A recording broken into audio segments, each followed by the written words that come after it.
আমার আসল আলোচনা হচ্ছে এটার জন্য। ব্রনস্টেডলারি মতবাদ অনুযায়ী তুমি যখন বলতেছো কেউ হচ্ছে যারা H+ দান করে তারা হবে অ্যাসিড, যারা H+ গ্রহণ করে তারা হবে ক্ষার। এখন প্রশ্ন দাঁড়াচ্ছে আমি ব্যাখ্যাটুকু কেমনে দিতে পারি। প্রথমে তুমি একটা বিশাল বড় আগে একটা রেডি করো, এটা লিখলা। এখানে তুমি আগে আমাকে বলতেছো যে ভাইয়া এখানে আমি লিখবো আগে শুরুতে HCl। হ্যাঁ ঠিক আছে, লিখো। তারপরে তুমি বললা যে ভাইয়া এখানে আমার লেখা হলো NH3, খুবই ভালো কথা। এবার তুমি আমাকে এখানে লিখে দেখাচ্ছ NH4+, খুবই ভালো কথা। এবং তুমি আমাকে লিখে দেখাচ্ছ Cl-, হিসাব বরাবর, ঠিক আছে। এবং তুমি তোমার সাহচর্যতার সাপেক্ষে তুমি খুব সুন্দরভাবে বুঝাবা, তার জন্য তুমি এখানে হচ্ছে একটা লম্বা দাগ দাও, তারপরে তুমি হচ্ছে আরেকটা লম্বা দাগ দাও। এটা যদিও হচ্ছে পুরোপুরি ঠিকঠাক মতো হয় নাই, তারপরও তুমি ধরে নিলা হইছে। এবার দেখো একটু সুন্দর করে যদি সাজায় দাও, তাহলে তুমি হচ্ছে এই জায়গাতে কি করলে একটা তীর চিহ্ন দিলে, এই জায়গাতে আরেকটা, ব্যাস একটা উভমুখী বিক্রিয়া হয়ে গেল। এখন কথা দাঁড়াচ্ছে যে আসলে ভাইয়া কি করতে চাচ্ছি। এবার দেখো একটা HCl নেওয়ার পর ওই HCl থেকে একটা H+ দান করা হয়েছে, বুঝো। আবার একটা HCl নেওয়ার পরে সেই HCl থেকে একটা হাইড্রোজেন আয়ন দান করা হইল। তো আমি যদি এখন এটার একটু ডিফারেন্ট ওয়েতে তোমারে প্রেজেন্ট করি,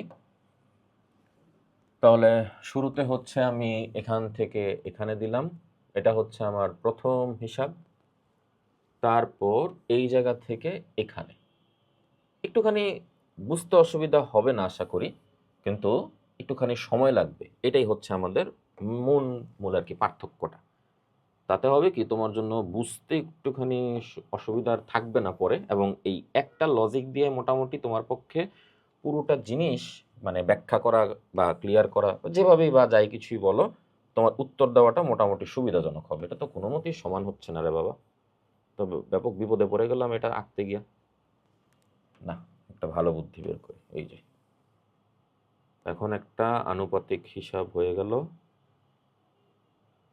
হয়েছে মোটামুটি। এবার একটু সমান আমরা ধরে নিতে পারি, তাই না?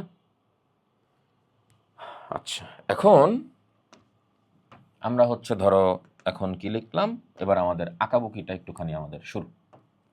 তুমি এখন হচ্ছে আরেকটুখানি প্রমিনেন্ট ওয়েতে বা তীর চিহ্নটা হচ্ছে একটু সুন্দরভাবে নেওয়া শুরু করো। এখন তুমি বললা যে HCl থেকে একটা এখান থেকে আর কি দান করা হইতেছে, ঠিক আছে, মোটামুটি লম্বভাবেই আমি আঁকলাম। আর এখানেও হচ্ছে তোমার আঁকাবুকি আরেকটা হইতেছে, বাঁকা হয়েছে। এখন আর বাঁকা টাকা নিয়ে আর ভাবার জন্য কোনো উপায় নাই, হইলে হইছে, যা মন চায় তা দেখাবে।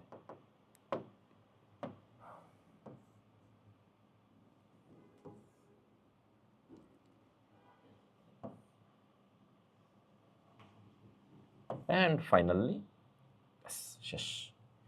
তুমি এখানে বেসিক্যালি যেটা বুঝাইতে চাইছো যে কোত্থেকে কই যাইতেছে একটা ডায়াগ্রাম তুমি আমারে দেখাইলা। HCl থেকে একটা H+ দান করা হলো, H+ দান করা হয়েছে, ঠিক আছে। HCl থেকে একটা H+ দান করার পরে সে Cl- এ কনভার্ট হয়েছে। সেই দানকৃত H+টা অ্যামোনিয়া অ্যাকসেপ্ট করছে, করে সে অ্যামোনিয়াম আয়নে পরিণত হয়েছে। H+ আর হচ্ছে আমাদের দেওয়া এবং নেওয়া, এই যে দুইটা কনসেপ্টের উপরে তুমি চিন্তা করলা, তখন তুমি আমাকে ঘোষণা দিচ্ছ একদম পুরো সুন্দরভাবে যে ভাইয়া যেহেতু অ্যাসিডের চরিত্রই ছিল সে একটা H+ দান করবে, বুঝো, অ্যাসিডের চরিত্রই ছিল সে একটা H+ দান করবে। HCl একটা H+ দান করতে পারতেছে, ফর দ্যাট আমি HCl কে একটা অ্যাসিড বলে ঘোষণা দিচ্ছি, অ্যান্সার শেষ। এই তুমি আবার বলতেছো যে ভাইয়া H+ অ্যাকসেপ্ট করার উপর বেস করে তো আমরা কি বানাতেছি, ক্ষার বানাইতেছি, তাহলে তুমি এটাকে কি নাম দিতে পারবা, ক্ষার। এখন আমার কোশ্চেন হচ্ছে, তুমি যে আমারে বললা যে H+ দান করা এবং গ্রহণ করার ভিত্তিতেই আমি এখানে ব্যাখ্যা দিতেছি, তুমি সেই লজিক অনুযায়ী অ্যাসিডও বানাইছো, ক্ষারও বানাইছো, এটা নিয়ে আমার বিন্দুমাত্র কোনো আপত্তি নাই। আমার আপত্তি অন্য জায়গায় ভাই। আমার আপত্তি কোনটা, এইখানে যে তুমি অ্যামোনিয়াম আয়নটা লিখছো, এই অ্যামোনিয়াম আয়নে কি অতিরিক্ত একটা H+ আছে না, আছে কিনা? যদি অতিরিক্ত H+ থেকে থাকে, তাহলে তুমি এটারও আবার কি বলতে পারবা, অ্যাসিড বলতে পারবা। এবার তোমার কালার চেঞ্জ করতে হবে। তো এবার তুমি তারে বলতেছো কি, আবার অ্যাসিড। এবার যখন তুমি ক্লোরিনকে বলতে পারতেছো সে একটা H+ গ্রহণ করার মতো সিচুয়েশনে চলে গেছে, ক্লোরিন এবার একটা ক্ষার। আমি যেইমাত্র হচ্ছে এই কথা বললাম, তুমি আমি সবাই খুশি, সবাই রাজি, কেন? আমাদের সাথে মিলে, মতের মিল হয়েছে। মানে ব্যাপারটুকু অনেকটা এরকম, তোমার আমার মধ্যে মতের মিল হয়েছে মানে আমরা ভালো, মতের মিল হইল না মানে এবার মারামারি পন্দাবন্দি শুরু। তাহলে মানে এটা তো মানা যাবে না, মতের অমিল হইতেই পারে। এখন তুমি যখন দেখলা যে ভাইয়া এখানে বলতেছে অ্যামোনিয়াম আয়নকে একটা অ্যাসিড, অথচ বাপের জন্মে কোনো জায়গাতে তুমি অ্যামোনিয়াম আয়নকে অ্যাসিড হিসেবে বলো নাই, তুমি একটা আয়ন হিসেবে তারে ট্রিট করছো। তুমি ক্লোরাইড আয়নকে সবসময় একটা আয়ন হিসেবে ট্রিট করছো, অথচ ক্লোরাইড আয়নকে তুমি এখানে একটা ক্ষার হিসেবে ঘোষণা দিতেছো। তাহলে হিসাবে কি মিলে? না। তাহলে হিসাবে যেহেতু মিলতেছে না, তাহলে তোমার কনসেপ্ট এখানে কি হবে? তোমার কনসেপ্টটা ভাই এখানে হবে যে তাদের ক্যারেক্টার অনুযায়ী তারে আমি অ্যাসিড বা ক্ষার বলতে পারতেছি না, কিন্তু পরিস্থিতি কিংবা মতবাদের মার পেছে পুরে তারে আমার অ্যাসিড বা ক্ষার বলতে হচ্ছে। এই কারণে তুমি তখন তার নাম দিচ্ছ হচ্ছে বেসিক্যালি অ্যাসিড 1, এটাকে নাম দিচ্ছ তুমি বেস 1, আর এটাকে তুমি নাম দিচ্ছ অ্যাসিড 2, এটাকে তুমি নাম দিচ্ছ কি বেস 2। এতটুকু হয়েছে? আচ্ছা, প্রতি ক্ষেত্রে তুমি চিন্তা করো যে তোমার প্রত্যেকটা ব্যাখ্যা, প্রত্যেকটা চিত্র কিংবা ডায়াগ্রাম কিংবা অ্যারো সাইন, এভরি সিঙ্গেল হয়ার তাদের পার্থক্যটা হইতেছে একটা মাত্র H+ এবং OH- এর থাকা না থাকার উপরে। OH- না, শুধুমাত্র একটা H+-এর, একটা H+-এর থাকা কিংবা না থাকার উপরে তোমার সবগুলা ব্যাখ্যা এখানে দাঁড়াইতেছে। তাহলে তুমি আমাকে ব্যাখ্যাটা কি দিতে পারবা? এভরি সিঙ্গেল হয়ার H+ থাকা না থাকার উপর ভিত্তি করে যেহেতু এই ব্যাখ্যাটুকু তৈরি হয়েছে, ফলাফলস্বরূপ এটাকে বলা হয় আলাদা করে আবার প্রোটনীয় মতবাদ। কেন? কারণ প্রোটনের উপর ভিত্তি করেই তো এই মতবাদটুকু তুমি তৈরি করতেছো। ব্রনস্টেডলারি মতবাদও বলতে পারবা, আবার প্রোটনীয় মতবাদও বলতে পারবা। ক্লিয়ার? এখন প্রশ্ন দাঁড়াচ্ছে ভাই, ঘটনা কিন্তু এখানেই শেষ না, ঘটনা আরো বাকি আছে। তুমি অ্যাসিড 1 পাইছো, বেস 1 পাইছো, বেস 2 পাইছো, অ্যাসিড 2 এখানে পাইছো। তীর চিহ্নগুলো খেয়াল করো। এবার তীর চিহ্নটা দেখো, এই তীর চিহ্ন এখান থেকে যাত্রা শুরু করলো, করে ওখানে গেছে। অ্যাসিড 1 থেকে যাত্রা শুরু করে সে তোমাকে বেস 2 বানাই দিছে। তুমি বেস 1 থেকে যাত্রা শুরু করছো, তুমি অ্যাসিড 2 তে চলে গেছো। রিভার্সলি চিন্তা করো, অ্যাসিড 2 থেকে তুমি বেস 1 আনছো, বেস 2 থেকে তুমি অ্যাসিড 1 আনছো। মানে প্রত্যেকটা তীর চিহ্নের সাথে অ্যাসিড এবং বেস কানেক্টেড। মানে একটা যদি হয় অ্যাসিড, তার অপর প্রান্তে সে ক্ষার, আবার ওই প্রান্তে সে ক্ষার হইলে এই প্রান্তে আবার সে কি? অ্যাসিড। তাহলে দুই পাশের হিসাবটা কি দাঁড়াইলো? অ্যাসিড থেকে H+ দেওয়ার পরেই সে ক্ষার, ক্ষার H+ গ্রহণ করলে সে আবার কি? অ্যাসিড। তো এখন হিসাব দাঁড়াচ্ছে অ্যামোনিয়াম আয়নকে তো তুমি কিছুক্ষণ আগে বললা যে ইহ জীবনে বাপের জন্মে কোনোদিনও তারে হচ্ছে তুমি এরকম কোনো নাম ধাম দাও নাই, তাহলে এখন কি তারে তুমি একটা নাম দিতে মোটামুটি বিপদে পড়ে গেছো না?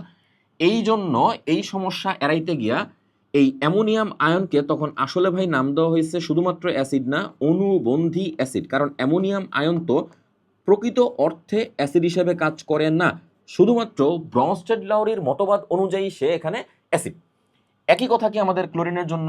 তখন তুমি তার হিসাবটা কি দ্বারা দাঁড় করাইতেছো? সে হবে আমাদের জন্য অনুবন্ধী ক্ষার। এবার হইল? আচ্ছা, এইবার দেখো তোমার হিসাব আরো কি দাঁড়ায়। যদি তুমি হচ্ছে অ্যাসিড নাও, এই যে তুমি অ্যাসিড নিছো, এই অ্যাসিড থেকে তুমি কি তৈরি করে দিছো ভাইয়াকে? অনুবন্ধী ক্ষার। তার মানে তুমি যখন অ্যাসিড থেকে একটা H+ দান করবা, অ্যাসিড থেকে একটা H+ দান করলে তুমি যেটা পাবা সেটার নাম হচ্ছে ভাইয়া কনজুগেট বেস। ঠিক আছে? এই তুমি যদি আবার বলো যে ভাইয়া আমি একটা H+ অ্যাকসেপ্ট করাবো, কাকে দিয়া? বেসকে দেওয়াইয়া।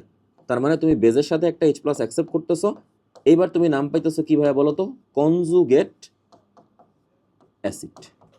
ঠিক আছে? তাহলে বেজ এবং অ্যাসিড এই দুই কনসেপ্টের হিসাব যখন আমরা ব্যাখ্যা দিতেছি, অ্যাসিড থেকে H+ দান করা হইলে তখন সে কনজুগেট বেস হয়, অ্যাসিড থেকে H+ দান করা হইলে কনজুগেট বেস হয়। অ্যাসিড HCl, H+ তুমি দান করছো, দান করে সে অনুবন্ধী ক্ষারে চলে আসছে। একই সাথে একটা ক্ষার যখন H+ অ্যাকসেপ্ট করতেছে তখন সে কনজুগেট অ্যাসিড বা অনুবন্ধী অ্যাসিডে কনভার্ট হইতেছে।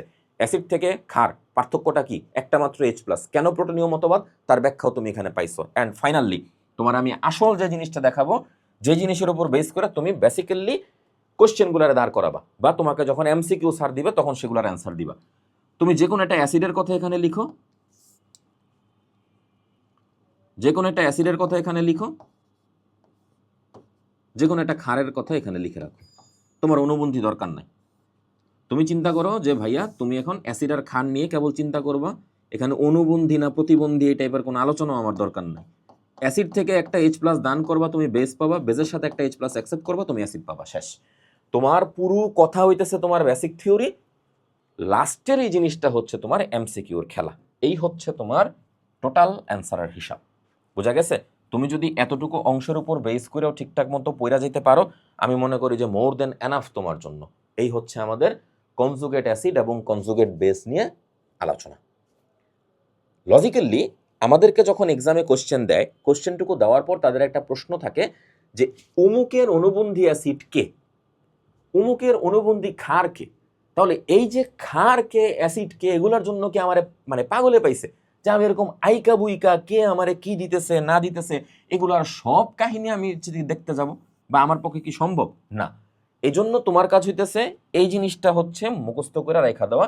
এটা তোমার এমসিকিউর জন্য, এই যে এটা, এই পুরোটা জিনিস হচ্ছে তুমি এমসিকিউর জন্য ইউজ করতে পারবা। এটা ঠিক আছে? অ্যাসিড থেকে H+ দান করলে ক্ষার, ক্ষার H+ অ্যাকসেপ্ট করলে সে অ্যাসিড। ঠিক আছে?